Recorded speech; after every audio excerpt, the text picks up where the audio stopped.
Welcome back to another edition of Key Issues. This is my channel, Surprise Comics. This is Matt.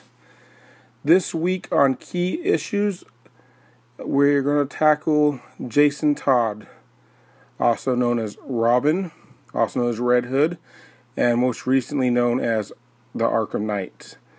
What we do on Key Issues is we go through the history of a certain character and we highlight the key issues, why they're key, what's special about them, and what their recent sales have been going for on eBay, just to give you a heads up of the value of the comic. So today we're going to go with Jason Todd. Now, Jason Todd's gathered a lot of attention recently, mostly due to this picture here, which shows up in the Batman v Superman trailer. It's a picture of the Robin suit, which has been vandalized by the Joker apparently, and it's led to a lot of speculation and theories by comic fans and other people. So I thought I'd just take a chance to give my 2 cents on what it may mean. I believe that this is going to be setting up a future version of a live action under the Red Hood, and there's been other people who said the same thing and other speculation. Some of the other speculation you may have heard is that people believe that Jared Leto's Joker is actually Jason Todd or Dick Grayson or one of the other Robins that has been corrupted by the Joker, kind of like we saw in The Return of the Joker and Batman Beyond, or something to that extent. I don't believe this to be the situation. To me, there's two reasons. First off, I think it's a little too complicated for the mainstream moviegoers that don't really have the background. You know, a lot of people outside of the comic world may not even know that there's more than one Robin. So to all of a sudden make them more than one Robin and make one of the Robins turn into the Joker, it seems like a bit much. The other theory is I think Jared Leto is too old to be a Robin. If you look at Jared Leto, he's 43 years old, the same age as Ben Affleck. I understand with the magic of movie makers, you can make people look older to make people look younger, but I just don't buy Jared Leto, you know, as any version of the Joker based on what they've done. But I'll give them a chance, and I'm going to try to enjoy the movies, whether the Joker's covered in tattoos and all sorts of crazy stuff, like he looks more like a rogue employee from the Hot Topic than the Joker to me, but we'll give it a chance anyways. So that's just my 2 cents on that before we move on. So next up we'll go with the first issue. And that first issue is Batman 357. This is the first the first cameo appearance of Jason Todd. And to show the originality of our Batman writers in those days, they decided to make Jason Todd, you won't believe it, he's an acrobat, just like Dick Grayson. And believe it or not, this acrobat also had his parents murdered, just like Dick Grayson. So a lot of originality coming from that one. This is also the first full appearance of the Killer Croc. And this is a very hot book right now. It's really jumped up in value. The recent eBay sales for a raw copy and find near mint. And every time I give you these prices that they're selling for, these are always raw copies in like the find near mint range. It's going from $80 to $150. It's probably more often closer to the 80 number than the 150, but there are sales that have recorded at that price. This is a great book, and definitely one you should pick up because it's only been going up for the past few years. I don't imagine it's going to be going down, especially with Killer Croc showing up in the Suicide Squad movie. If they execute him properly, it could even go up higher. But it always has, this is a double hitter, so it always has potential whether one character stinks it up or not. The next comic we're going to talk about is Batman 366, which is the first time we see Jason Todd in the Robin costume. In this book, the Joker's wreaking havoc down in Central America, And so he has to go down there to fight him on his own because Dick Grayson had left him at this point. Jason Todd, who had recently just become a ward of Batman and was starting to be trained and brought up, was worried about Batman and thought he needed help. Upon discovering Dick Grayson's old Robin costume, he took it upon himself to dye his hair black and fly down to Central America to help Batman out. Batman wasn't too happy about these actions. He ended up not needing Dick Grayson's help, Jason Todd's help, and kind of lectured him on it. And this is kind of a theme that we see with Jason Todd as far as being a little disobedient towards Batman, not always following instructions and taking it upon himself to do things more the way he wants to do himself. This comic can range in price anywhere from $20 to $40. It has that great Joker cover that really catches people's attention, which kind of brings the price up even further. Our next issue is just 2 issues later, Batman 368. This has that wonderful Robin cover announcing the new Boy Wonder. And in this book, Dick Grayson actually is the one that blesses and passes on the mantle himself, giving him his old costume, telling him it was okay to call himself the Robin. Previously, we're struggling with the name, which I guess for Batman is a big deal. Is the name that the character has. You know, his first outing, he went as the name Ishmael. And, you know, the name was really important. He was really excited to be called Robin and to wear the same colors and everything. And so this kind of ends this version, or this Jason Todd went on for several more issues, but everything kind of changed after the Crisis of Infinite Earths, which brings us to our next issue.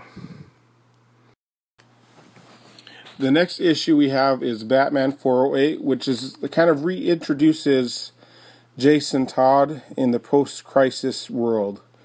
And rather than being an acrobat, they retconned his origin and made him just some sort of street kid. In the first issue, the first thing we see him do is steal the tires off of the Batmobile. And so that tells you how gutsy this kid is. And when Batman catches him, he says, "Did you give me back my tires?" And Jason Todd says, "I didn't take them." And then Batman says, "Well, what's the tire iron for?" And he says this, and he whacks him and tries to escape. And Batman decided that this kid is very smart and very intelligent, and he'll either become a great enemy or a great ally. And so he thought it was better to take him under the wings and try to bring this kid up to be a do-gooder rather than a villain.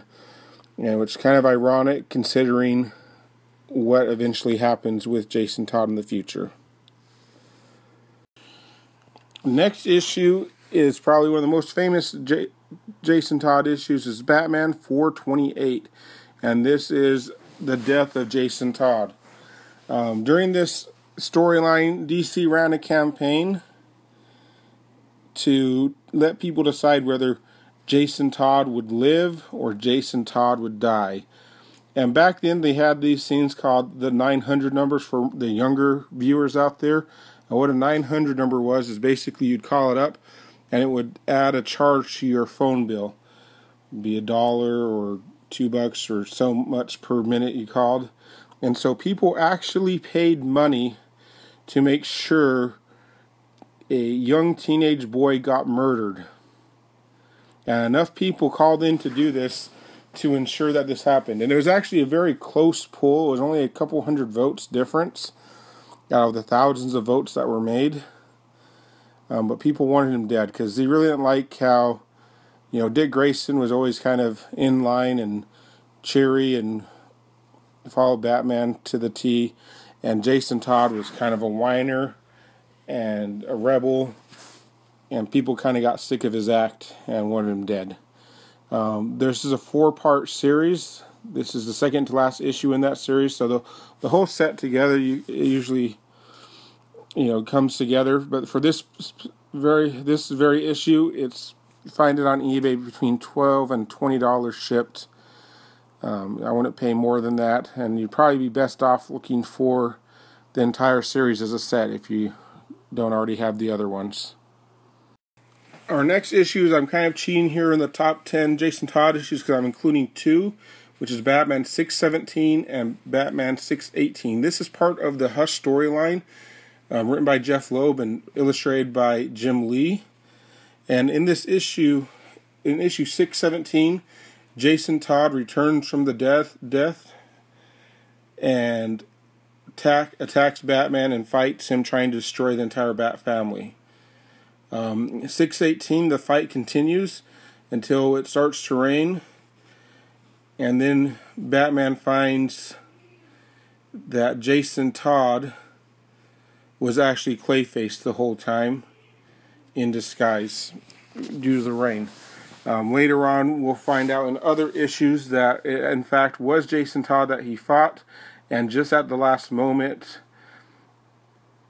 Jason Todd slipped out and let Clayface take his place. And if you've read this storyline, the whole storyline is about Hush screwing with Bruce Wayne's mind, just kind of destroying everything around him and making him question everything. And so, for all the ways, it was almost 200 issues between Jason Todd's death and Jason Todd's return in this issue. Littered throughout that entire run, Jason Todd was always a theme about his failure, about his death. That's something that has always haunted Batman, and you got to hand it to him. Nowadays, we had Damian Wayne. He was dead for a week, it seemed like, before they started to try to bring him back. And you got to give credit to DC that they actually kept a character dead for nearly 20 years before they brought him back. Our next issue is probably one of the biggest keys in this run, is Batman 635. And this is the first appearance of Jason Todd as Red Hood. Even though in this issue we don't discover that the Red Hood actually is Jason Todd, that takes place in issue 638. Jason Todd comes into Gotham and takes control of the drugs in Gotham and starts kind of running things to try to draw Batman out to fight him and to set up a huge fight between him, the Joker, and Batman as revenge for Batman letting him die and then not taking vengeance out in his name. This is probably, of all the Batman storylines, this is easily one of my favorites. It's also, if you're into the animated movies, the animated movie Batman Under the Red Hood, to me, it's, if not the best, it's the top 2 or 3 that they've ever made. So if you haven't seen that, definitely find a copy of it, watch it. It will surely be worth your time. This comic is worth $40 to $60, and I remember like 2 years ago, probably even less than that, I picked this up to fill in my run, and then I was out shopping, and then I couldn't remember if I'd gotten it or not, so I picked up a second copy, and I was kind of kicking myself for paying $2-3 for a second copy. I didn't need 2 copies of it. And then a year later, I was checking the prices, and it went from being a $2-3 book to what it is now, $40 to $60 book. And actually, earlier this summer, when the Batman trailer first dropped and all the speculation about Jason Todd came out, this was going easily $60 to $80. It's kind of cooled off in the last couple weeks. So this is a comic you don't own. Right now is the time to get it before that price starts climbing up again, especially with recent news and rumors about Under the Red Hood being one of the next Batman standalone movies. The next issue we're going to talk about is Batman Annual 25, and this goes in and explains Jason Todd's Red Hood origin. What happened to him after he died? How did he come back from the dead? Where did he gain his new skills? Who took him in? And how he became part of that fight that took place in the Hush series. We learn here that it was actually Jason Todd that fought Batman during the Hush storyline, and that's explained in this issue. We find out how Talia was involved in this and how the Lazarus Pit had to do with this. This storyline, this is expanded in Red Hood, The Lost Days. Takes this issue and kind of explains it even further into a 6-issue miniseries. And so if you enjoy this will definitely take it. This came out in 2 printings, which for annual, you don't often see second printings on this. Both printings are probably valued very similarly based on, the cover for the second printing is just a kind of awesome, creepy cover that a lot of people would like to own over the original one. And you can find this between $10 to $20, depending on the day, depending on what's available that day. There's not always a lot of copies that's available, so the price can range somewhat. But that's Batman Annual number 25. The next issue we're going to talk about is Red Hood and the Outlaws number 1. In this series, he teams up with Arsenal and Starfire, and this is his first non-limited series. It continued on, I think, for 40 issues and a couple annuals. It was written by Scott Lobdell for the most part, and had several different artists throughout the run.